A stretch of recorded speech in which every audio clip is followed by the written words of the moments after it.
What's up, guys? It's me, Tiff, and I'm here in New York City to watch Sam Bankman-Fried's criminal trial in person. It will not be televised, there are no phones, electronics, or cameras allowed in the courtroom, so that's why I've been going in person every single day, and I'll be sharing updates here on YouTube, on Twitter, on Substack, etc. So if you want to follow along for live updates from NYC, then feel free to follow me on those. But I've been following this story very closely, and I've gotten to interview Sam Bankman-Fried in person multiple times while he was on house arrest, so I'm personally very invested in seeing what happens here. Last week was the first week of Sam's criminal trial, and we got some banger testimonies from a couple of his closest friends, Adam Yedidia and Gary Wang. By the way, there have been a lot of people arguing about the pronunciation of Gary Wang in the comments. It's spelled W-A-N-G, but everyone I've spoken to, including Sam Bankman-Fried himself, has pronounced it Gary Wang, so I assume that that's the correct pronunciation. Today we're going to focus on Gary Wang's testimony because I feel like he dropped some bombshells, there were some big revelations, and he called out quite a few of Sam's lies. And there was also a lot of mystery around Gary Wang. You couldn't find any social media profiles of him, he never did any interviews, you could barely even find a single photo of him. But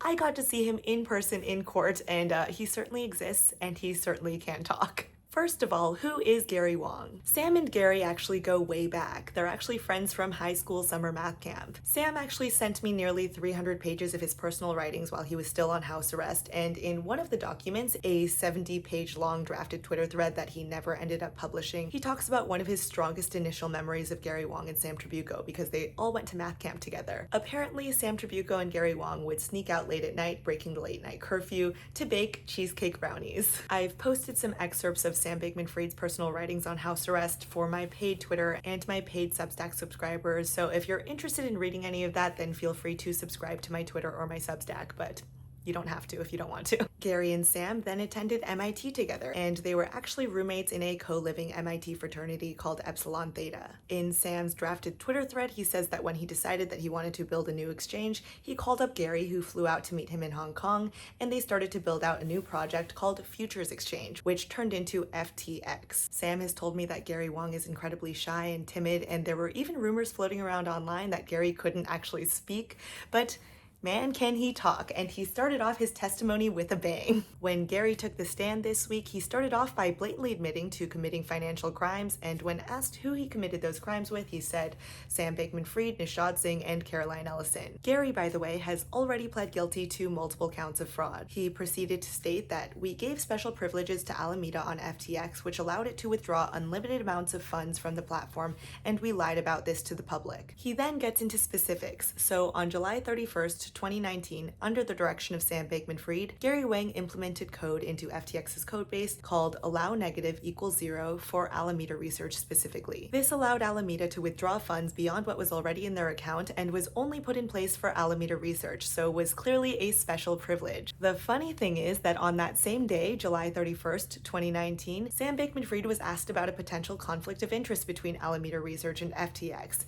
and he responded on Twitter stating that Alameda is a liquidity provider on FTX, but their account is just like anyone else's. Alameda's incentive is just for FTX to do as well as possible. By far the dominant factor is helping to make the trading experience as good as possible. So this was obviously just a brazen lie, because that very same day, Alameda Research clearly received a special privilege. So their account was obviously not just like everyone else's, as SBF stated. In my interviews with Sam Bankman-Fried, I've obviously asked him about these special privileges that Alameda clearly had on FTX, and he's given me sort of his justifications and his reasoning. He said that these special privileges were implemented very early on into FTX's inception, and they were basically put in place because Alameda was the primary market maker. So he claimed that these special privileges were necessary in these early days so that both of them didn't just implode. This could be true. Perhaps these special privileges were not initially put in place for any sort of nefarious reason, but obviously these special privileges in the code base were never changed over time. So they clearly led to the ultimate demise of both FTX and Alameda. Apparently, Sam asked for this allow negative code to be put in place to pay for FTT related expenses and for coverage between USD and USD pegged stablecoins so that they could withdraw to bank accounts. Sam has written a lot of issues off as sloppy accounting, but obviously this was very deliberately written code,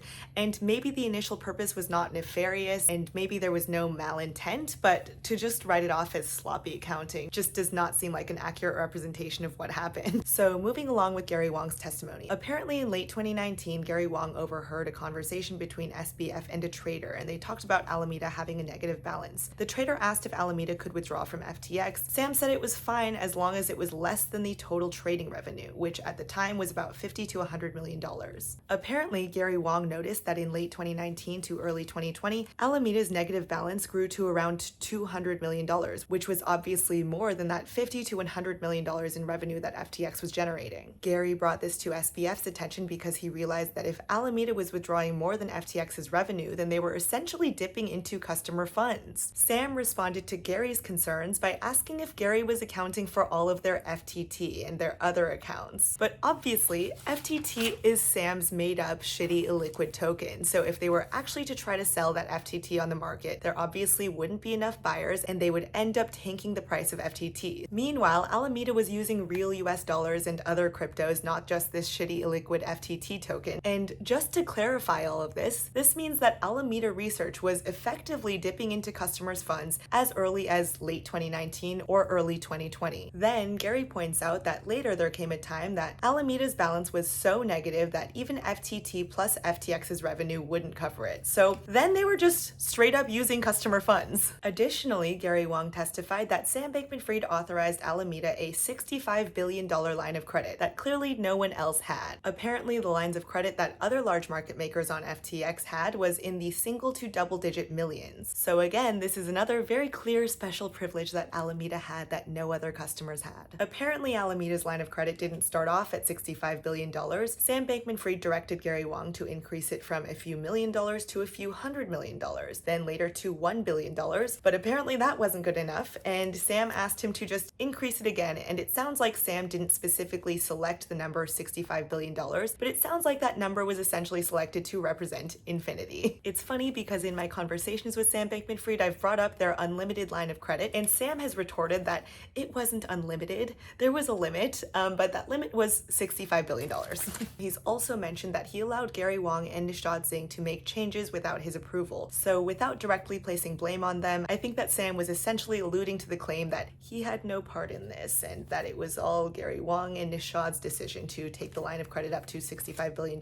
It does sound like Gary and Nishad were the ones who actually selected that number, $65 billion, but it sounds like Sam was aware and continually just asked for it to be increased. Okay, so let's move on to FTX risk management, because FTX for a long time obviously touted their impeccable risk engine. FTX often bragged about their insurance fund and even tweeted from their main account, "The 5.25 million FTT we put in our insurance fund in 2019 now makes the fund worth over 100 million US dollars." Well, according to Gary Wang's testimony, this number was just complete bullshit. Apparently they just multiplied daily trading volume by a randomly generated number. And that number showed up both in tweets and on the FTX website. Granted, Sam Bankman-Fried wasn't explicitly implicated in that because that tweet did come from the FTX account and not his personal account, but it'd be tough to claim that he wasn't aware of this. Okay, so moving along to another damning piece of Gary Wang's testimony. In around June 2022, Gary Wang calculated that Alameda owed FTX about $11 billion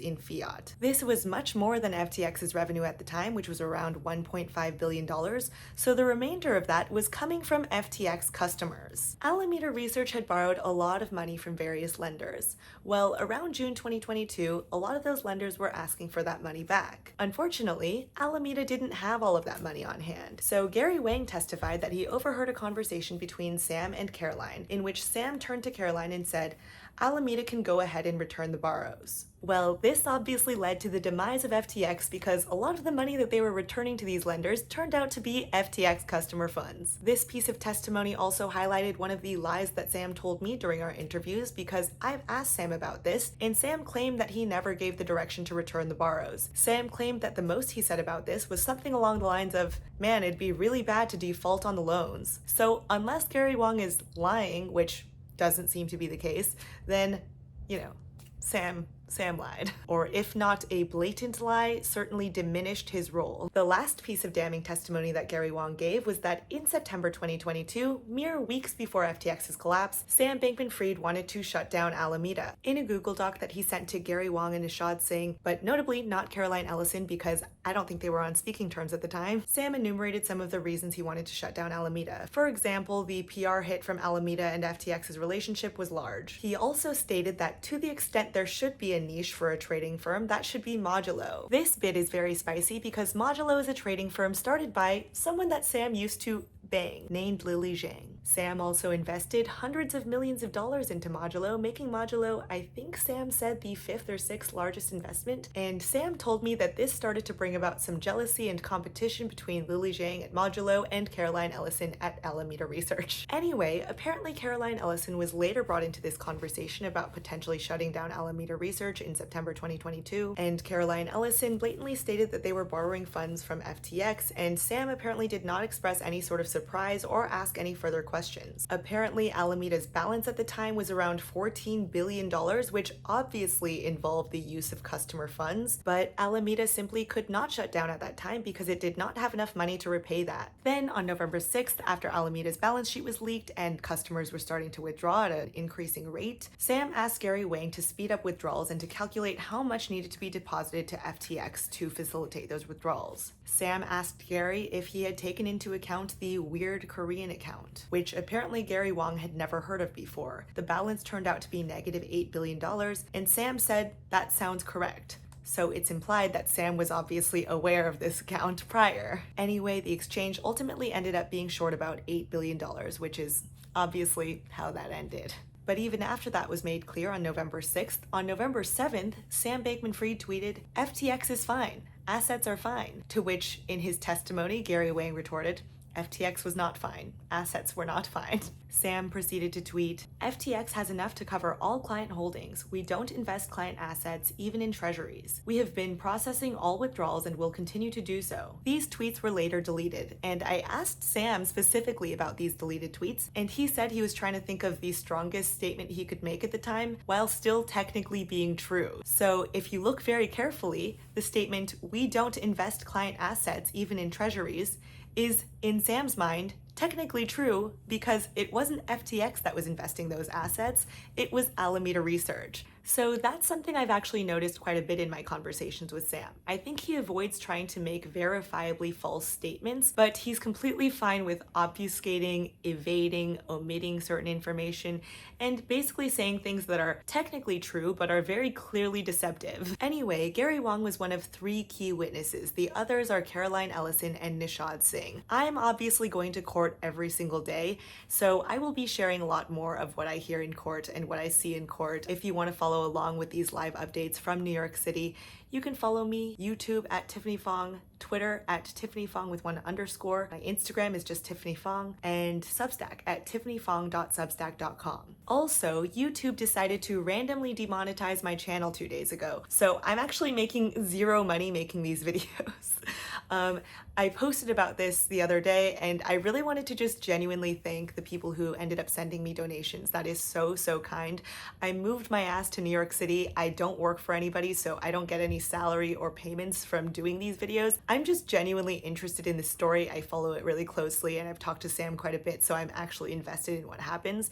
So I've been trying to make these updates because it's not televised, and for any of you who are interested, just want you to feel like you were there. I have so far only accepted 1 sponsorship. I've turned down every sponsorship related to crypto or from crypto exchanges or NFT projects or Web3 projects. So the 1 sponsor I'm currently working with is Aura because I actually personally use Aura. I actually pay for a monthly subscription to Aura because I like them so much. Aura is essentially an identity theft and data security company. Aura protects you from scammers and hackers by scanning the web and the dark web for your sensitive information like your emails, passwords, social security number, home address, etc., and alerts you immediately if it finds any of your personal information leaked out there on the internet and automatically requests removal for you. Aura's actually found some of my personal information like my passwords, my home address, and my phone number leaked out there on the internet and has successfully removed them for me. So honestly, Aura's been a huge lifesaver for me to keep my information safe and to keep me safe from any stalkers or hackers or scammers, as you know, none of us want to get scammed again after what happened with FTX and Celsius. And I think that a lot of us crypto folks are particularly vulnerable, especially those of us going through these bankruptcies. For example, Celsius actually had a leak of our information not too long after going bankrupt and also listed all creditors' full names and crypto holdings on bankruptcy documents. So I genuinely recommend using Aura, even if just to check and see if any of your personal information have been leaked on the internet or on the dark web so that you can try to get those removed. So Aura's actually offered my subscribers a 2-week free trial at aura.com/Tiffany, or you can use this handy little QR code right here. And again, I personally use them and actually pay for the service. If you don't like it, you can obviously cancel. Anyway, I'm going to be back in court on Tuesday. We're getting Monday off because it's Columbus Day, so I'm going to be sharing live updates from New York City. Also, let me know if there's anything else you guys are curious about. If you have any questions, I'd be happy to answer them. I'll be posting more updates, and I will talk to you all very, very soon. Bye!